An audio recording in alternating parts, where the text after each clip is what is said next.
Pro-life talk. Real-world answers. This is Life Report.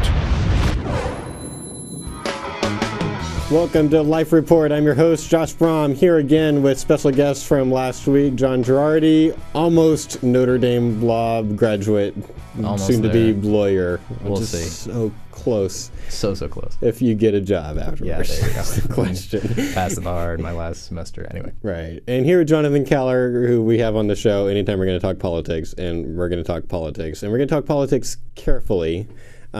This is a sensitive subject that we're going to get into. Yep. And we do that a lot on Life Report. I don't know why that is. I think it might just be that I'm really interested in topics that are interesting and aren't talked about often enough. And sometimes the reasons those topics are not talked about often is because they're sensitive and touchy and are liable to get people frustrated and angry. We're going to talk about a political issue, and it's also a religious issue. Right. John Gerardi is a Catholic person, so I think he gets a little bit of extra room to talk carefully and truthfully and honestly about this subject. It's been a frustration of many pro-life people, both that are Protestants and Catholics. And I've got frustrations with both churches. I've said it before publicly. I wish that Protestant churches would spend more time talking about this issue, that they would spend more time writing about this issue. If they would, if every youth group was learning about abortion the way confirmation classes do, that would be awesome. Mm-hmm. So there's all these things that I think Protestant churches can learn from the Catholic Church. Mm-hmm. But there's a few things that go the other way where we wish the Catholic churches would do, and some of that goes to politics. And John Gerardi and I were talking recently about the fact that many Catholic people voted for President Obama in this last election. Not just the first election, but also this last election after the Obamacare thing, which is, like maybe the biggest breach of religious liberty, at least in the last 100 years. It's this huge that, like, a lot of people thought them passing that the Supreme Court even upholding it would be the reason that President Obama would lose the election, because that would be the one thing that would get many Catholics that usually vote Democrat to not vote for this particular Democrat. And you just looked up the statistics because I want to be careful about the way we talk about this. A lot of times when pro-life people talk about this issue, they oversimplify it and they just say, here's how many people that consider themselves Catholic that voted for President Obama. And David Smith from Live Action, who's been on our show before, sent me an email and said, you got to be careful about that, because not all people that call themselves Catholics are what the Catholic Church would consider Catholics. Right. Yeah. So help us how do you kind of tell the difference? All right. Well, looking at the statistics of who voted for whom in the Catholic Church, you see that, yes, Catholics, the majority of Catholics voted for President Obama, but 57% of Catholics who went to Mass weekly, which is sort of a baseline requirement of living as a Catholic. Yeah, it's a baseline requirement of living as a practicing Catholic. Weekly, not daily, just weekly. To obey the, thou shalt honor the Lord's day and keep it holy, and you go to Mass on Sunday. Faithful, practicing Catholic. Right. So 57% of those people voted for Romney. Now, versus 43% of people who voted for a pro-choice presidential candidate voted for President Obama. Whereas among all Catholics, though, the majority voted for President Obama slightly. But among Catholics who don't go to Mass weekly, it was only, I think, 43% of them voted for Romney, and the other 57% or so. Almost like the exact reverse. So yeah, it basically flipped. But still, as a Roman Catholic, it's a bit discouraging that 43% of people who go to Mass weekly thought it was all right to vote for a candidate whose positions on abortion, on gay marriage, on stem cell research, on the freedom of the church to operate without having to violate her own religious convictions. 43% of Catholics who go to Mass every week voted for a candidate who is wrong on abortion, who is wrong on gay marriage, who is wrong on stem cell research, who is wrong for violating the liberty of the church to operate in our country by forcing them to forcing our religious institutions to pay for contraception. Catholic charities might go under, and Catholic hospitals might go under because of this. Right. And yet 43% of Catholics who are sitting in church every week still voted for him.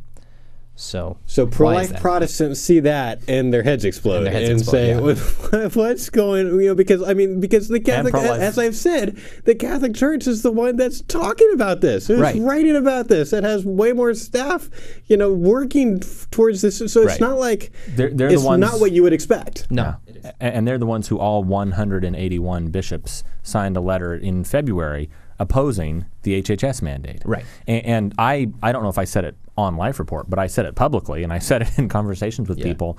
When the HHS mandate came out in February of 2012, I said, I think this is the thing that seals the deal. I think this was the biggest overreach that the Obama administration could have had, and I think that they don't know it yet, but they lost the election today. And you were wrong. Yeah. Well, I mean, because to be fair, we'd never seen, at least from what I know, I'm not a Catholic. I go to a Southern Baptist church, but to see every single bishop in the country, there's 181 dioceses, every single bishop representing every single Catholic in the country signed a letter in protest against the HHS mandate. Right. And to suddenly then see 9 months later, 43% of their weekly participants, attendees. Well, the reasons for this go, for Protestant observers, who are just looking at this right now, they'd say, gosh, that's amazing. Why would 43% of Catholics do this? You have to kind of look at the history of the Catholic Church in the United States to kind of get it. And I was not quite as surprised. Let me give what few credentials I have. I wrote for my student newspaper as a religion and ethics editor, and I have a column recurring on Daily Caller where I examine issues of Catholicism in public life in America, and I've written about these subjects a lot, and I've studied the history about it a lot, so I know somewhat what I'm talking about. So if anybody can explain this to me, to Josh, you're whom the guy. Josh knows, I would be kind of the guy. Now, so the roots of this go back so who constituted Catholics in the United States early on, say in the early 20th century? They were all immigrants from Poland, Italy, Ireland, Germany, who were working class people in labor unions, blue collar people. And who represents labor unions politically? The Democrat Party. So very early on, and even before the New Deal, even really I think in the late 19th century, when Catholic immigration into this country became a really big thing, especially from Ireland, Catholics began to identify with the Democratic Party, which was more progressive and more opposed to sort of laissez-faire capitalism and in favor of labor unions. So Catholics sort of tied themselves to that, and they continued to do so. And there was this very strong idea of the Republicans, because they supported laissez-faire capitalism. Republicans were for rich, waspy, northeastern Protestants, and the Democrat Party was for us hardworking, blue-collar, Catholic, Polish, and Irish people. This continued in the New Deal. Under FDR, this expanded even more, and Catholics were trying to, especially during World War II, Catholics were trying to show, hey, we're a part of American society. We're part of the majority here. We support the war. We support Roosevelt. We're with the New Deal. We're part of America.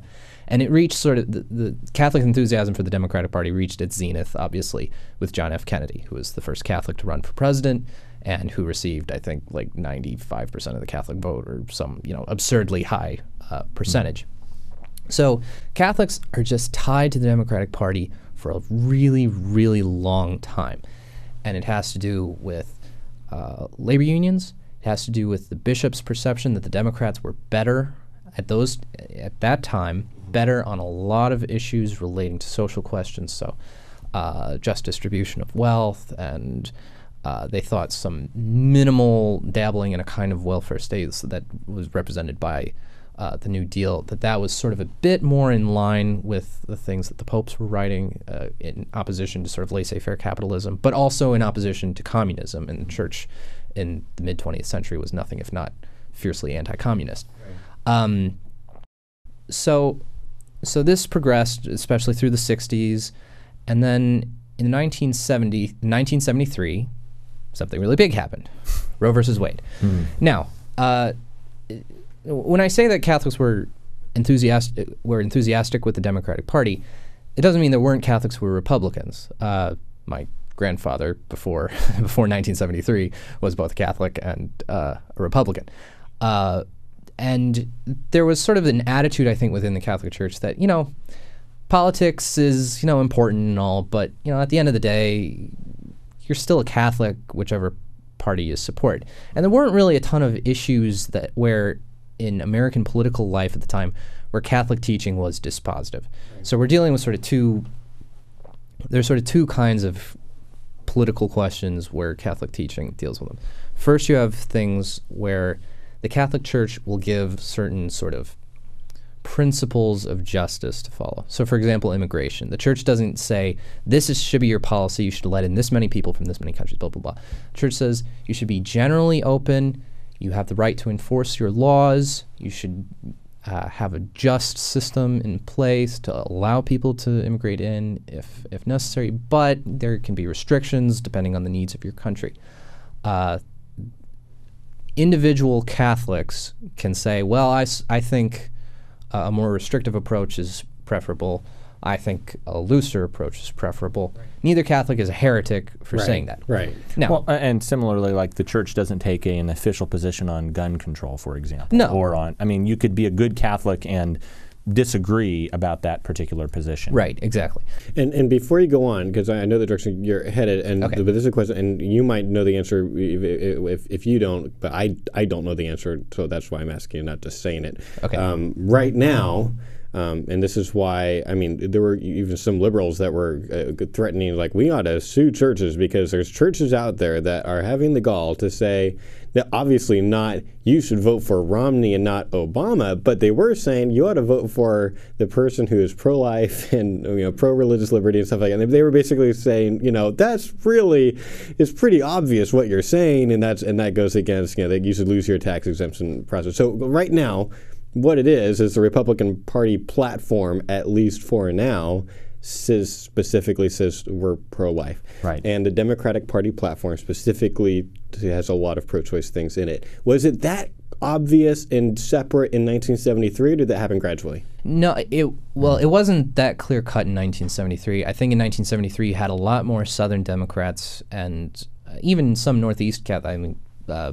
Bob Casey is a good example. He was from Pennsylvania, Democrat, pretty liberal guy, but he was very fiercely pro-life. And I think the pro-life position had citizenship in the Democratic Party. Well, another example of that is you don't even have to go Northeast alone. Look at Al Gore. Al Gore in the early 80s. And Jesse Jackson and a whole lot of people. Both. A lot of people that you consider mainstays of the modern Democratic Party were in the 70s and even in the early to mid 80s were very eloquent and strong pro-life supporters. And even a lot of the Kennedys, I think, prior to Roe versus Wade, the Kennedys were, for the most part, pro-life, especially, I think, Bobby Kennedy. Yeah. And the fact is, I think that's... And Eunice definitely. Yeah. Well, and that's an interesting thing is that, unfortunately, I think you really would be able to say, look, like you said, hey, look, we may disagree on this particular tax policy, or we may disagree on, farm subsidies, or there's really nothing that is necessarily moral or immoral about some of those issues. Right. At least not. There are moral questions involved, but the route that you take to pursue those moral ends can differ, and intelligent people can have intelligent lay people can have disagreements about it. Yeah. But then abortion becomes a big thing, and it's becoming a big thing worldwide, and the Catholic Church very clearly states, no, you cannot legalize murder. This is in violation of Catholic teaching. This is objectively wrong. Every Catholic should work to oppose such laws. There isn't any wiggle room on this question. It's not like you can sort of be a good Catholic. It's not at the same level as like immigration policy or tax policy or things like that. This is sort of you're with us or you're not. This is sort of, if you're pro-choice, you're not really authentically Catholic. And a very profound sense. And that message was clearly spoken to the people, or was that just like if you asked the bishops what they thought? Was it clearly spoken? It was very clearly spoken by the Pope. It was very clearly spoken by the Vatican. That's good enough. The problem, which is good enough for me too. The problem is though that the Catholic bishops were very tied. The Catholic bishops in the United States were very tied to the Democratic Party, and I would say today even the Catholic bishops, many Catholic bishops still have very strong attachments to the Democratic Party, and not simply emotional attachments or anything like they grew up in blue-collar families or something. I think that's true that a lot of them, I mean, even someone like Archbishop Chaput of Denver only has sort of rejected the Democratic Party with a lot of sort of personal anguish because he grew up as a Catholic, as a Democrat, and has only very reluctantly pushed them away. But I think most bishops very much sympathize with the democratic positions on tax reform, on the desire for a more sort of universal healthcare system. They like the Democrats' sort of more open policy on border control. They like a lot of things about the Democratic Party outside of abortion and gay marriage and stem cell research and attacking the church's religious liberty. But they're not a one-to-one thing, though. Exactly. You can't compare. It's like, oh, exactly. okay, they've got these three things over here that we really like, but abortion. There's a large strain. Okay, now to explain this, there's a large strain of Catholic theology that was promoted, originally promoted by the late Cardinal Bernardin, who was the Archbishop of Chicago for many, many years. Who was always viewed as one of the more liberal voices in the American episcopate. And he developed this thing called the seamless garment theology, which I don't know how exactly he formulated it, but certainly the way people adopted it after him was to sort of give this one-to-one equivalency on all social issues. On all social issues. So, you may dislike what so-and-so says about abortion, but, all the good he's doing for the poor and for... immigrants, blah, blah, blah, blah, blah. Deforestation, blah, blah, blah. That this will allow you to conscientiously vote for him, to vote for him in good conscience, rather. Now, there are a few problems with that. First of all, why the bishops are taking positions on issues where Catholics can, in good conscience, have a multitude of positions, and why the USCCB, the United States Conference of Catholic Bishops, officially takes positions on immigration, on the Paul Ryan budget, on tax policy. I think this is sort of a negative thing because Catholics will see, Paul Ryan, for example. Paul Ryan agrees with the Church's position on abortion, stem cell research, gay marriage, religious liberty, these non-negotiable things where the Church has definitively spoken. But, he disagrees with the USCCB about his own budget. Whereas I, a liberal Democrat, I agree with the USCCB on the budget thing. I just disagree with them on some other things. So it lends itself to people giving moral equivalency because the bishops, I don't think, are quite clear enough in stating, people can't discern. Okay, when people hear the bishops talk, they say this is Catholic teaching on X, Y, or Z. They don't differentiate between this is like actually the Vatican is the Church's magisterium has officially defined this, that no Catholic can believe this, versus this is sort of the bishop's policy preference on this question or that. And I think these long-standing attachments that the Catholic bishops have had with the Democratic Party, the Catholic bishops in the United States rather, it sort of results in they themselves not being able to be clear and articulate that you need to vote for a pro-life candidate.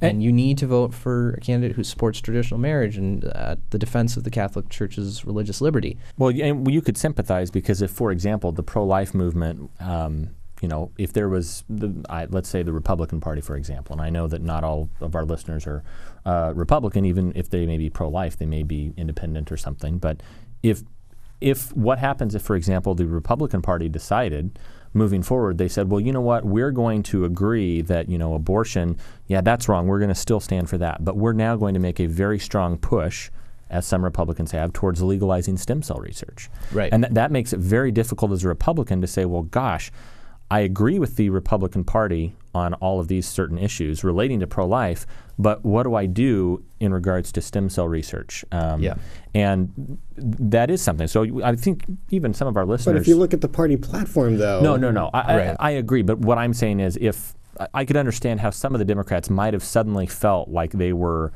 a little bit of like a people without a home. Exactly. And I think the American bishops have sort of been feeling like that, but they're very resistant to I think acknowledge what is the truth, which is the Democratic Party does not have a place for people like us anymore, really. Yeah. They don't have a place for people who are opposed to gay marriage and who are pro-life without exceptions and who, don't want to pay for contraception for their employees. It's sort of a different thing. And I thought it was, I was glad, I suppose, that Cardinal Dolan, the president of the USCCB, I was glad that he said a prayer for the protection of life at the Democratic Convention. Right. But I really question what he was doing even there. Mm-hmm. I think his presence, he was president at the Republican Convention, and he gave a prayer there, and it made, I'm not saying the bishops need to, all start, donning red and waving, sure. flags with elephants on them.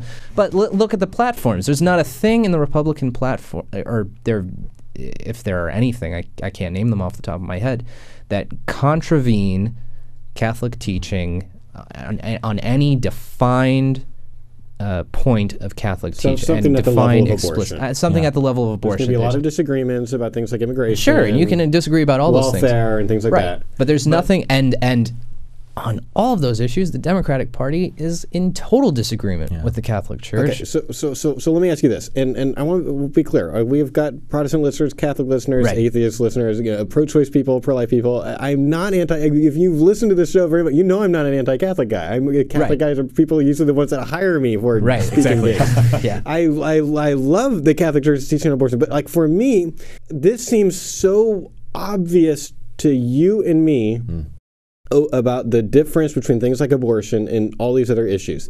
And now I can understand why there wouldn't have been the sudden change. Like on January 24th of 1973, everyone changed. I can understand that. But now, we spent 10 years trying to ban partial birth abortion, specifically partial birth abortion, and Clinton vetoed it twice. And now with the religious liberty thing and the HHS mandate, between that and partial birth abortion, help me understand why now, in 2013, are bishops, or maybe they are they feeling some kind of major cognitive dissonance? I feel like there's this gradual, things are getting a lot worse. We have to maybe make a change, or are we just stuck here? What's going on? I think bishops are feeling the cognitive dissonance, and I think Cardinal Dolan is one of them who's feeling it. I don't know if he'll admit it, but I'm pretty sure he is, because he took a lot of heat for going to the Democrat convention and eating and having dinner at the Al Smith dinner with President Obama and Governor Romney. I think though there are a couple of things. First, the bishops know that a large percentage of their flock is still Catholic, is still Democrat. Yeah. And they're afraid that if they come out too strongly and say you have to vote pro-life, that a lot of those people might leave. The Catholic bishops do not have a ton of moral authority at the moment, given the last 10 years and the whole sex abuse scandals and things like that. So they're very worried about their position. They're worried about appearing to be political.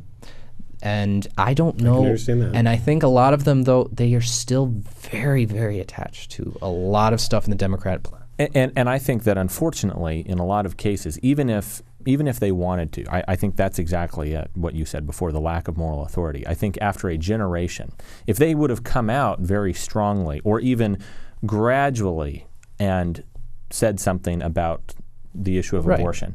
But the fact is, 40 years of Roe v. Wade. We're going to have now an entire generation, literally, of Catholics, even weekly mass-attending Catholics that have grown up with abortion being legal. Yeah. And the fact that I think for a lot of the bishops and a lot of the priests, your average parish priest, they're probably thinking, well, gosh, you know what? Many of the priests have now gone to seminary with abortion being legal. Yeah. And they are now probably at the point of not being any less pro-life personally, but kind of almost accepting it as just a fact that it's never going to change. And it probably means that they're much less likely to push aggressively. I don't think you'll find a priest today who's pro-choice. I think you will find a lot of priests, though, who disagree about what we should do about it. And I think you'll find a lot of priests who are themselves so tied to Democratic Party policies on a whole host of other things that they don't value. There are very few bishops and priests who are willing to say it is immoral to vote for a pro-choice political candidate when you have a viable pro-life option. There are very few who are willing to be that bold. I mean, you go back to the Al Smith dinner with, Cardinal Dolan there. I mean, I wondered how, the Al Smith dinner is a big fundraiser for Catholic charitable organizations. And it's a white-collar event. Everyone pays a bunch of dollars to be there. And traditionally on the year of presidential elections, the two presidential candidates come and they tell jokes and blah, blah, blah. And it's a nice sort of media photo op. Right. And I sort of wondered, well, how many of the people in that crowd are pro-life? How many of the people in that crowd are Republicans? How many of the people in that crowd are Democrats? How many, and I think Cardinal Dolan is reluctant to say you can't consistently be a Catholic and a sort of card-carrying Democrat. Cardinal Dolan is afraid to say that. I think most bishops are afraid to say that. I think there are a few who aren't. I think Archbishop Chaput is one of those. I think there are a couple of others. My hero, Cardinal Burke, who's over in the Vatican now. But there are very few bishops who are willing to say that. And I think until the Catholic Church, until we get a crop of bishops who are willing to say that, I think the Church's response to the Democratic Party and the response to attacks coming from the public world is going to be limited, and it's going to be hindered. So, John Gerardi, thanks for coming back on. We're not anti-Catholic. We're not anti any religious group. But I think every entity can be beat up for different things, including our own. But it seems like this is a clear issue. If you want to hear some more on voting principles, there was a great episode that we did with Jonathan Keller was there, but also Scott Klusendorf, talking about general voting principles. I think the way that topic was handled in that episode was really helpful, and that's what we've heard from a lot of people say since. So you can check that out by going to prolifepodcast.net. That's our show. Thanks. Have a great week. You've been watching Life Report, Pro-Life Talk, Real World Answers. Life Report is produced by Right to Life of Central California.